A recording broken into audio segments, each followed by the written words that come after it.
Hello everyone. Today we're going to try to go from a crate to great.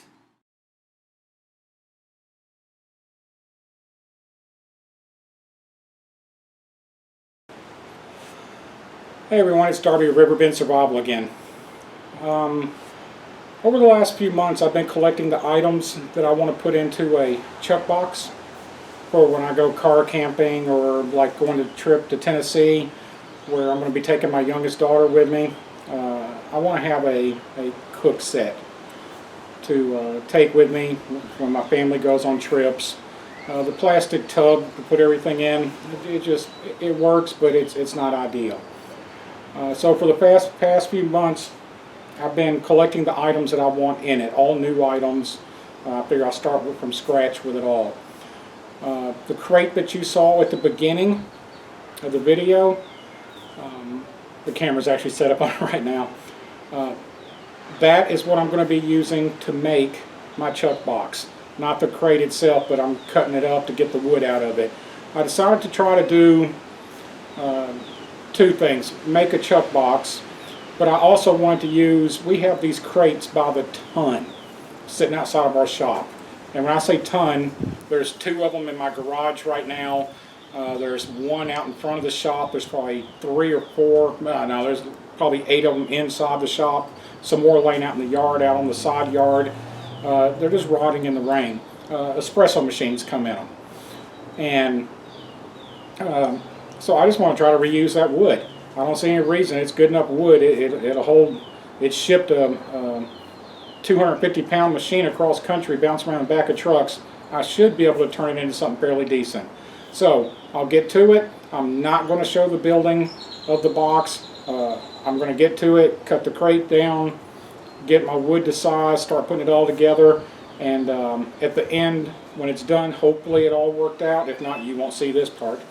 But if you're seeing this, then it worked out to the way I like it, and then I'll show you the box, how it was put together, and what's in it.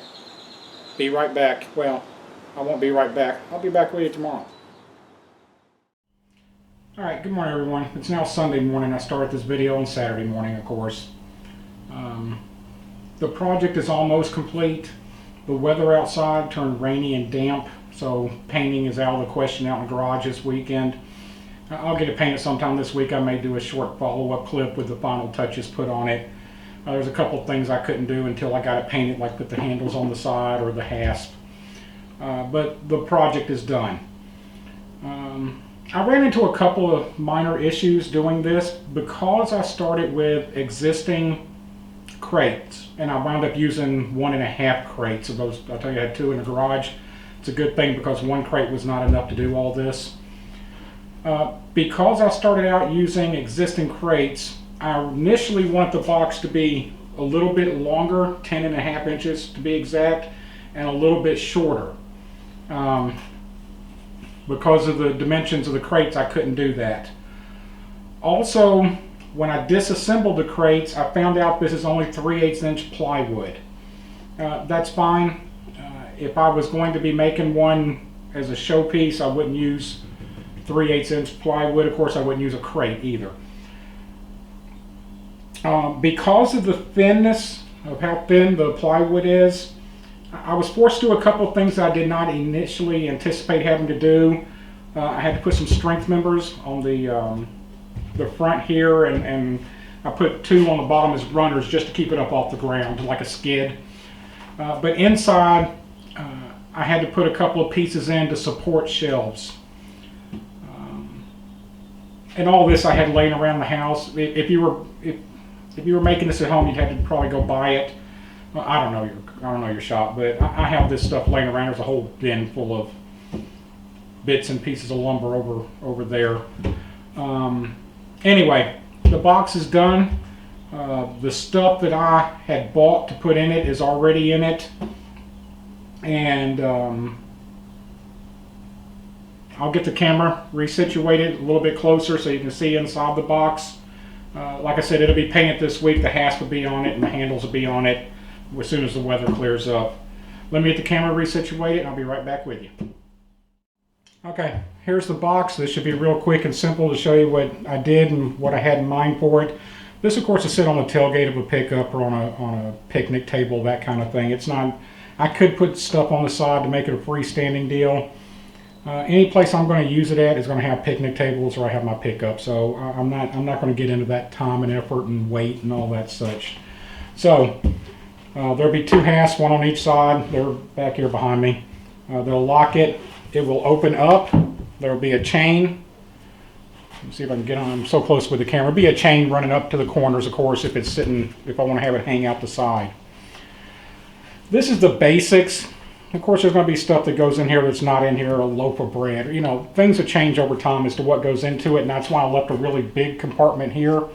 And the inside of these are pretty much empty, so I can put a lot of stuff in there. So, let's go over real quick here. Inside here, I just have a cutting board, and I have my stove. And it'll pull right out here to the front, and I can set it up there, and everything's fine. Slide this stuff out of the way. I have room for 2 gas bottles right here. One used and one new one. That way I don't run out over a camping trip. Continuing working our way up here. Hindsight, I should have made this shelf here about a 1/4 inch taller because this is kind of a snug fit. The only good thing about being a snug fit is my pots and pans don't go flying everywhere. This is the Cochran's cook set. It's the 3 pots and the skillet. I like the set. This is a brand new one. I have a used one. But like I said, the vast majority of stuff I put in here, I just want to start with new. So that takes care of all my pots, pans, cooking stuff. In here, I have, you can see I still haven't got the tags off of them and washed them yet. I have 4 of the plates, the lightweight plastic plates, 4 bowls, and there should be 4 coffee cups. So all my pots, pans, and dishes are taken care of right here, with one exception. There's a stainless steel, I think I'm going to go stainless steel, coffee pot to put in here. It'll just sit up here. The top shelf here, of course, is just stuff, whatever. Starbucks caramel drinks, sugar, creamer, peanut butter, which I love, dishwashing detergent, hot chocolate, sandwich bags, hand sanitizer. This is just stuff. Over here are my 2 pans for doing dishes. One for washing and one for rinsing or letting dry. Of course, they just nest right inside of each other. Inside of it right now, I just have a big measuring cup, aluminum foil, which actually needs to go back over here, or will go over here. Dish drying rag, and a sponge. It's just dishwashing stuff. Nothing fancy there, but the thing about it is I don't know why I don't have it right now, but like a roll of paper towels will sit in here. There's other things that are sitting here. It gives me a lot of space from here up is available. Over here I installed a plastic Rubbermaid, I think it is, or whatever brand it is, Sterilite drawer system. The reason for that is I keep my cooking utensils, spatulas, spoons, those kind of things in here for cooking. In here is all spices, salt, pepper, sugar, salt and pepper. Salt, pepper, garlic, onion spice, bouillon cubes. There's another little measuring cup that's in here. In the top one, I don't think the camera's showing it, but there's a silverware divider in here, and that's where my knives, forks, spoons, can openers, those kind of things are all in there. So there will be a piece after it's painted that goes up here on top, right here where my finger's pointing at the camera. I can see it on my screen. I don't know if it's going to show up. There'll be a piece up here, and there'll be 2 pieces of PVC pipe with an elbow that is sitting here. It'll come out, and there'll be a light, one of those LED lights that spins out here and lights up everything for when it's dark. There'll be, once the handles are on the side, there'll be a deal for a bungee cord that I can take the paper towels out and hang it on the side. There'll be a hook on this side over here where I can take and hook a trash bag, you know, a grocery bag or whatever I'm going to use as a trash bag over here on the side. It's nothing fancy. There are probably 1,000 videos on YouTube with nicer chuck boxes than this. But what I did with mine was I reverse engineered mine.